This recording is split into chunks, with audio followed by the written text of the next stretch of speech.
Hello, and welcome back to The World is Storytelling with me, Ronni. And this week I have a fantastic conversation with the wonderful Shivaun O'Casey for you all. Shivaun and I met relatively recently, and we went for a short walk into the bog, sat down amongst the birdsong, and spoke about storytelling, about book writing, about memories, about nostalgia. And something really beautiful was when I asked Shivaun to describe herself for the bio of this podcast. This is what she told me. She said, "Ronni, I'm not sure what to write, except I'm a retired grandmother who has written a book. I'm very proud of my son Ruben and his wife Sarah, and their children Agnes and Essie, who are both actresses. I look back on my life a bit much. I think one does when we get older, but luckily I look towards the future too. The move towards cruel wars and man's inhumanity to man and destruction of the world is something I never thought that I'd see after going through World War II and all its horrors." To me, this was a powerful message. I think it's fair to say that we get bogged down in our own mindsets and our own way of living the world, and I think it's phenomenal to speak to people who have such a broad experience and a long experience of humanity and everything that we do, both good and bad. So with all that said and done, enjoy my conversation with Shivaun. And before we get there, what is a cow's favourite dish? That's right, moussaka. Thank you very much for listening, and have a wonderful, wonderful day. So tell the story, one day is true. Yeah. Testing, 1, 2, 3. 1, 2, 3. 1, 2, 3, 4, 5, 6, 7, 8, 9. That is a lot of numbers. Is that all right? Do you want me to say something else like this?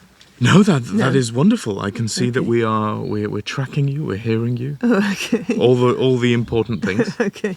Yeah, how are you?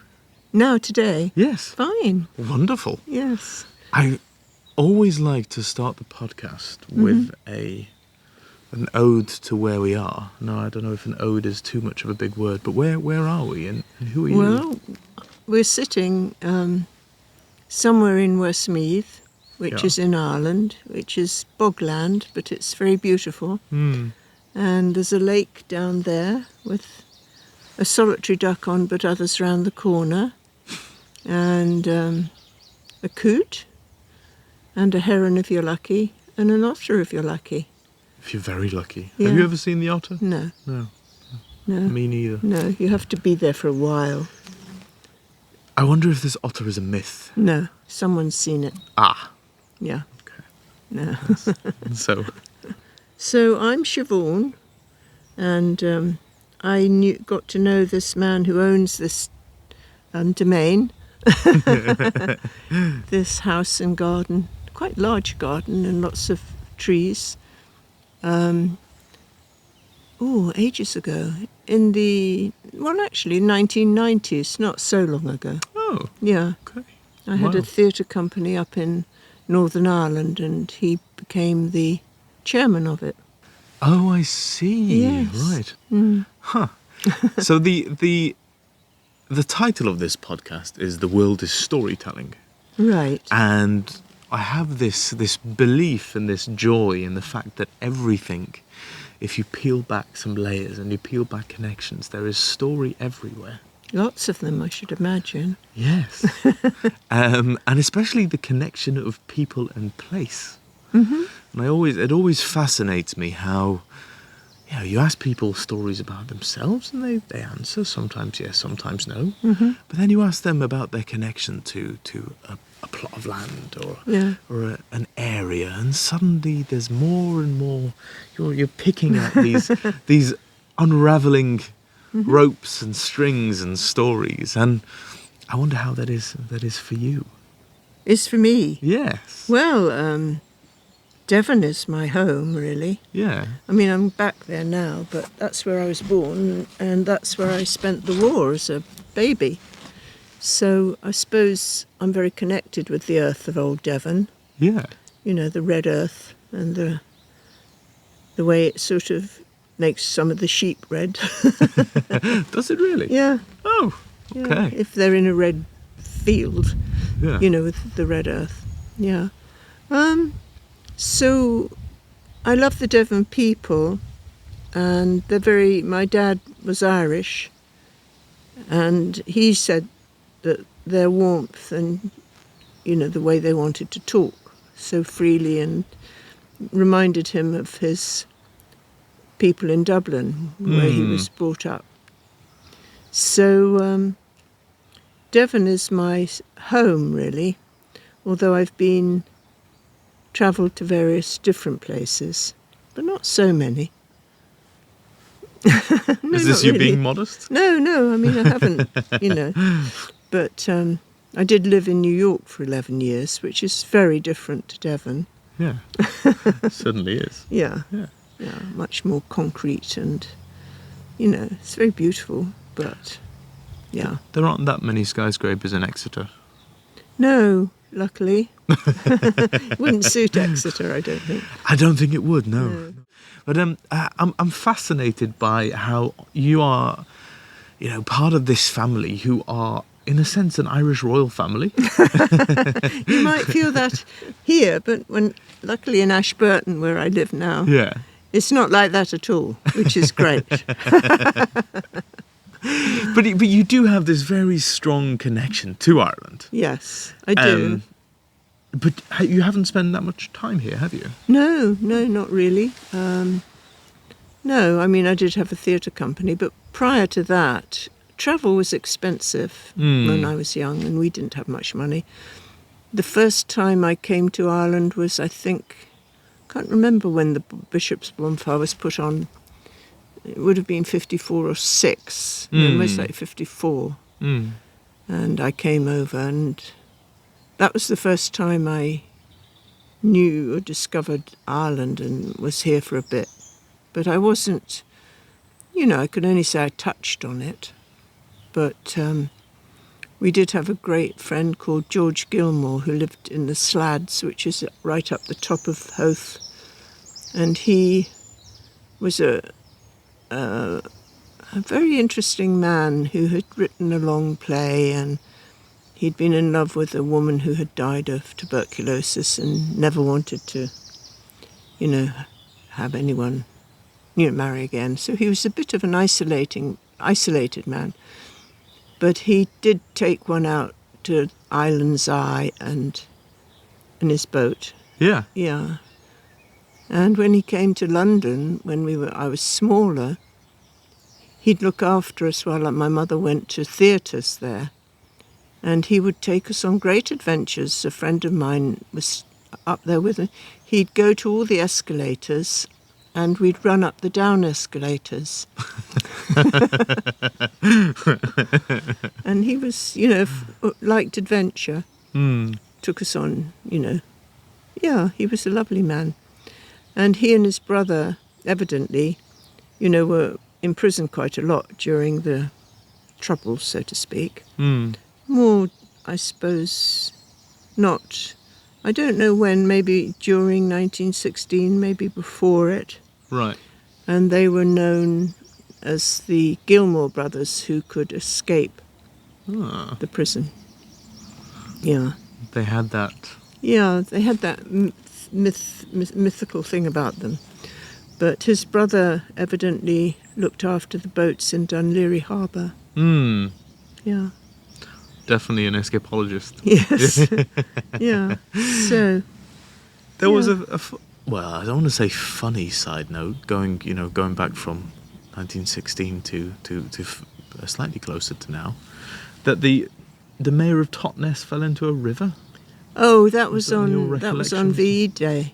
So what happened there, and what was his connection to you? Was this? Well, it's just my brother mentioned it in his letter. How extraordinary it was, because VE Day was a big event because we'd lived through the war with blackout on our windows. You couldn't see out the windows, and food obviously was rationed, as it was for a long time afterwards as well. But it was obviously war. People were being killed, but I was very young. I was only 5 or 6 when the war ended. So I do remember we had torchlight processions and bonfires, and we did hands, knees and bumps a daisy in the plains, and then I went to bed, but I imagine he got drunk. And he did fall in the dart. Yes. Did he make it out? I'm sure he did, yes. Oh, that's good, yeah. okay. Yeah. Yeah, I'm sure there were people with him. Yeah. Yeah, wow. Yeah. And I often find it, just on a bit of a tangent on that, when you tell stories such as those, it's a small anecdote, and it obviously pales in comparison to all the other things that happened probably on that day in Europe and even in God, Devon. Yes. But it brings these historical happenings to light. Yes. You know, bring them to life as well. It when does. you have these, oh yes, something perhaps a little silly. It takes it away from the realms of history books into real life. That there was someone who was so happy that he got drunk and fell in a river. Yeah. But I think it was quite interesting that my younger brother was a very intelligent guy, and he was up at the school around, which was Startington Hall School, and it would have been up in a field away from Totnes, and they had a big bonfire. And they celebrated it by playing the last, The Last Post. Yeah. Yeah. And it was sort of more serious in a funny way, and it was more serious, and the history teacher told them what an event this was, and my brother Brian said he wished he'd have known what Neil was thinking, because Neil was a thinker and clever, but we didn't know because he died when he was 21, and we never asked. He never asked him, but in later life he was saying, I wish I'd asked Neil. Yeah. Yeah. Yeah. Yeah. I'm sorry to hear about your brother. Yeah. Yeah. Do you have strong memories of him? Oh God, yes. Yeah. Yeah. Yeah. What was he like? Clever, funny, amazing, full of life. Yeah. Very political. Very aware of politics and what's going on, even as a young boy. Yeah. Yeah. Yeah. You've, from what I understand, put a lot of your memories to paper recently. I did. I wrote a book. Yes. Yes. Thank you. Which sounds fantastic. Thank you. And I look forward to reading more of it rather than just you'll find about out a lot. Yes. Yeah. I'm curious, what made you, at this moment in time, this moment in your life, commit these memories to paper rather than let it go. I think it was really, I've been meaning to write about my father, who was a playwright called Shivaun O'Casey, later life, after he moved from, well, I only knew him while he'd already moved to London, and then in 26, but in 1938 he came to Devon. Yeah. So it's that period that I write about when I was part of the family until he dies. I wanted to show what he was like, really, because when I used to come to Ireland, particularly in the 50s and the early 60s, with Michael McLearmore saying, how awful he was leaving Ireland, and writing his, leaving it because of a play of his called The Silver Tassie was rejected by Yeats, but he actually didn't leave because of that, because he wrote the play, The Silver Tassie, when he had moved to London. Oh, really? Okay. Yes. I didn't realise that. So that's a myth that Michael McLearmore put out there. He left because of, partly because of the reaction to The Plough and the Stars, and partly because of the restriction of the church in Ireland then. And so once he got to England, which he had to go and accept the Thordonian Prize for Literature, and 2 of his plays were being done, he realised it was so much more open and free, and he didn't feel repressed in any way. And he met George Bernard Shaw, the writer, Augustus John, the painter, Evan Walters, the painter, all these people. And apart from that, he met my mother and fell in love with her. And certainly didn't want to go back to Ireland. And she didn't want to live in Ireland. So that's why I wanted to write the play, to show the book, to show that he was, practical about moving, really, and how he wasn't really in exile. He didn't feel he was exiled. It was a choice to go where he went. He didn't have to go, but he did.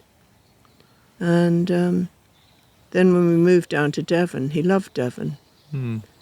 But, and he wrote many plays from Devon, So you feel it feels like you're setting the record straight? Yes, I would say that. And people saying, he hated Ireland, which is a lot of nonsense. He didn't. He knew a lot about what was going on in Ireland because he, not only did people visit, and he, obviously talked to them, but he got all the papers and everything, the Irish papers and everything, Yeah.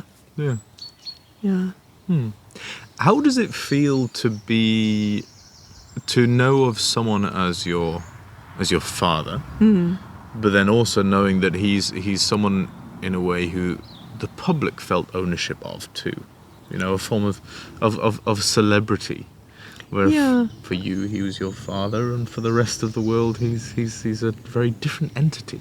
Yeah, we didn't have much of that in our family because we lived quite quietly, really. We did have some visitors, and that was fun, because and we were all included when they came. We all ate together, and if we wanted to, we could sit and listen to them chatting. But no, I didn't feel, and he was a man that didn't travel that much anyway. In those days you didn't have to do these dreadful book launch things. That would have horrified him.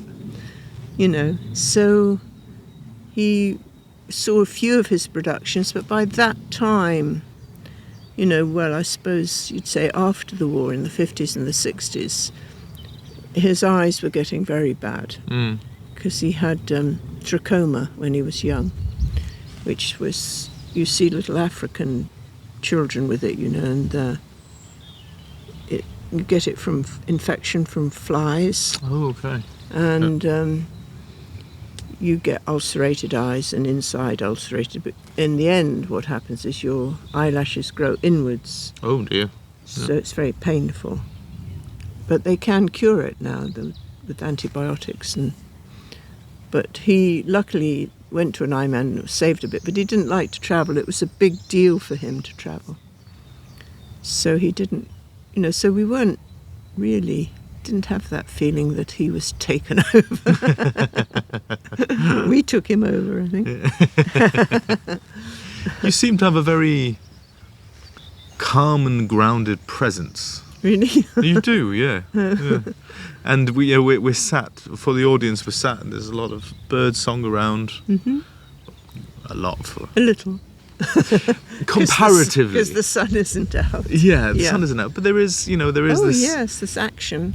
There's the hint of spring in a way. Definitely. Yeah. Yeah. And you look as if you very much feel very relaxed here. I don't know if that's I am. Nature. Yeah. Yeah. Where do you feel most relaxed? Well, at home.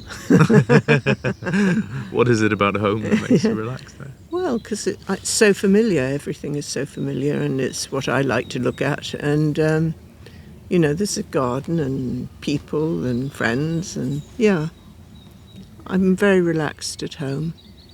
Most relaxed, Used to be the seaside, going to the sea and swimming in the sea. That was nice. Look who's here. We have a visitor. We do. We have a dog. Oh. That's all right. Well, we have more than just a dog. Yeah, but Finn is my favourite. Finn is, Yeah. Finn is a lovely border collie. Yeah. Who is very deaf. Yes, he's got deaf. Yeah. And he takes a keen interest in anything happening here. Yes, he does.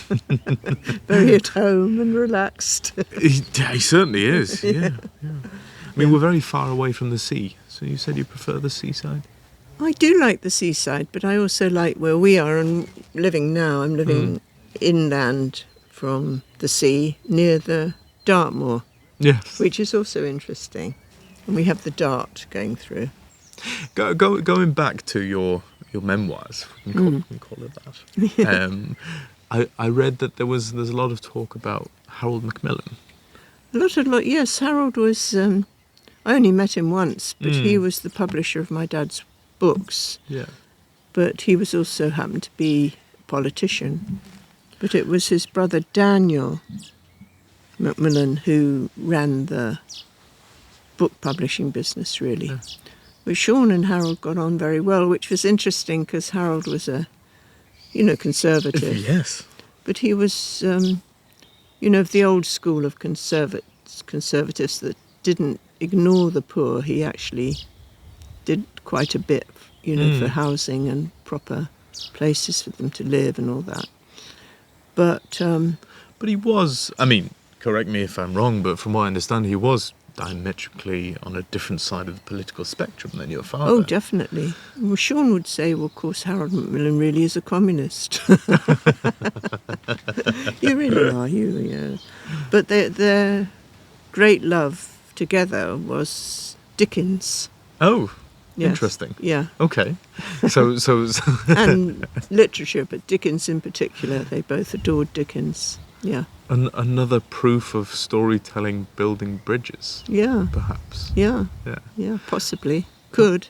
It could. That may sound a cliche, but it's a big part of what I believe and what I work with. That telling stories provides a third space. Yes. That somewhere for people to tap into from all walks of life and political spectrums and religious spectrums and whatever that may be. Yeah, and find what joins them. Mm. Which would be the best thing, wouldn't it? Exactly, rather than the opposite, rather than the opposing. What's your favourite anecdote to tell? God, I don't have a favourite anecdote. You don't have your party piece that you pull out when you're... No, I don't have any. No. You'll have to read my book. I most certainly will. I'll make sure that all the audience reads it. Please reads it as well. Do it, buy it. It's called... Oh, it's called Next Year Will Be a Good One, because my mother said that frequently, but definitely every New Year.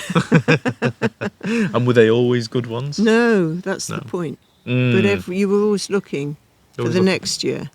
Yeah. Next year. And as my grandchild said, you ought to put, sometimes they were, as a second thing. Yeah. But isn't that so human, this hope? Of course, you have to. How do you go on? How do you go on? I don't know. I think some people are absolutely amazing when you read stories of, what people go through or went through, and how some people go under and other people manage somehow. What's your advice to keep it going? I can't give advice for that. I wouldn't know. I just think it's sort of within you in a way, isn't it? You don't want to see... I suppose it's empathy for other people. It's not yourself only. It's if you see your children, you want it to be all right for them. You know what I mean? But I couldn't give advice on that. I think you probably could, whether you would want to or not. That I wouldn't know what to say. I just struggle on. You just get up and do it, don't you? Somehow. But it can be impossible for some people who have done such amazing things. I haven't. I don't know about that. Well, not amazing in the general, shoe of things. Well, not but really. the realm that you have touched, you've done some fantastic things. I have done a few things. I've tried to. Yes. Yeah. Have you enjoyed doing them? Yes, I have enjoyed it. It's pain and fear and. Okay, it's fine. All the human emotions just put together. Absolutely, and dealing with people and all that. Yes. Yeah. It's the dance of being alive, I suppose. I don't know. Yeah, the dance of life rather than the dance of death. Exactly. Yeah. And this is that bird song too. It's the existence of.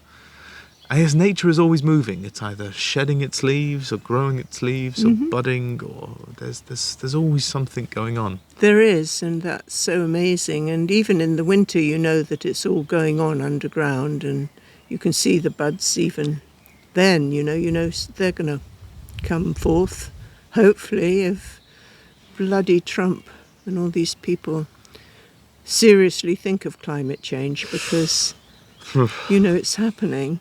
And it's happening a lot quicker than the scientists thought it was going to happen. Yeah. And it's all you young people that are going to be affected by it. I'm not. I'm going to be sleeping somewhere. I'm very glad that there is, I know it's small, but there is a response to trying to keep nature healthy now. Yeah.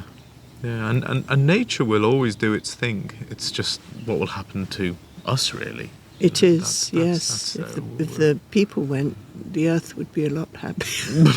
Probably would. Yeah, we're only shooting ourselves in the foot by destroying I don't think animals can light fires, can they? No, not intentionally. No, I mean the sun rays can and all that. But. Yeah. Where's your favourite nature spot? Ooh, I don't have a favourite one. I love all nature's spots, really, all the different ones. And it's amazing when you're maybe in New York and you see something growing through the concrete, and you think, oh my God, that's amazing.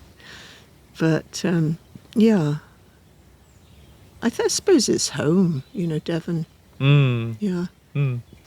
With this podcast, we have a balance of seriousness and silliness. Okay. And I like to ask my guests what their favourite dad joke is. Dad joke? Yes, I don't know if you've heard of the term a dad joke, as in a joke which elicits a groan. Oh. I'm not very good at that. Do you have a favourite joke? A joke that you say? I don't. No. Whenever I tell a joke, I forget the punchline. That can be quite funny in itself. Well, I can't even remember the jokes. Well, I'm sure we can find one. You have to find it. You'll have to say it. I'm very grateful that you've come on the podcast. Oh, it's lovely to do it, knowing you. And doing it. I didn't know you did podcasts. I do, and I'm always very grateful when people who, take the time, who don't perhaps know me, take the time to it's talk great. and share. It's a lovely idea to do. Thank you. Wish I was more able to think of jokes. Yeah. Oh, I know a joke. Yeah, my dad didn't have a birth certificate because all the birth certificates were burnt in the customs house during 1916. Oh, really? Yeah. Oh, wow, I didn't know that. Okay. So he didn't know his agent, and something had been done in France, and in France it's all very bureaucratic. He had to have his exact age. So finally, it was found in the baptismal register, and he was sent it. And he called Eileen in, my mother, and he said, Eileen, I've something to tell you. I think you have to sit down. She said, oh, what's the matter? He said, well, I'm 3 years older than I thought. And she said, well, that's all right. He said, no, it isn't. I feel very ill. I can't do as much as I used to do.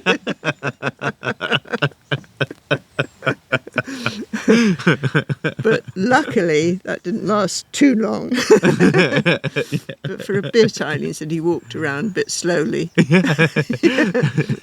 Suddenly, ow! The millstone of age caught up with him much quicker than it caught up with him. Well, that's a fantastic story. I mean, a true story. It's a true story. Yeah. Absolutely. It's something we take for granted nowadays, knowing how old we are. Yeah. But I mean, it's all documented so much. Yeah. And not very long ago, it just wasn't the case. No, people did forget their birthdays regularly. Well, they didn't even know. They didn't celebrate them, so they didn't know. Yeah. Well, I wish you luck with the book. Oh, thank and you. I hope you enjoy the rest of the process of it making waves in the world. Oh, I hope I can forget about it. Does it feel good to have it out there? Yeah, it does. But I'm glad I'm not going to do any more launches or anything. I can't be bothered. I can't, really. It's just too nerve-wracking. Well, I'm very glad that you came on the podcast. Oh, well, thank you. It's very interesting. Some say the old ruins in the sand tell us every story will come to an end. But my dear, we can live what we tell. We are storytelling animals.